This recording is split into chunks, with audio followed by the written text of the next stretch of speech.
Want to transfer funds from your PayPal to GCash? Here's a step-by-step guide to make the process simple and understand any fees involved.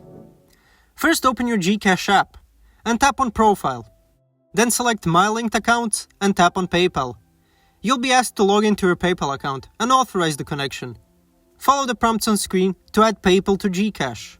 Once linked, go to the GCash home screen and tap on Cash In. Choose PayPal as your source of funds. Enter the amount and confirm the transaction. The funds should transfer almost instantly. Be aware that PayPal may charge you a currency conversion fee if your PayPal balance is in a different currency than PHP, Philippine peso. This fee typically ranges from 2.5 to 4.5% of the transaction amount. Additionally, while GCash itself does not charge any fees for this service, there may be limits on how much you can transfer based on your GCash account type and PayPal balance. Typically, the transfer process is almost instant, but in some cases, it may take a few minutes.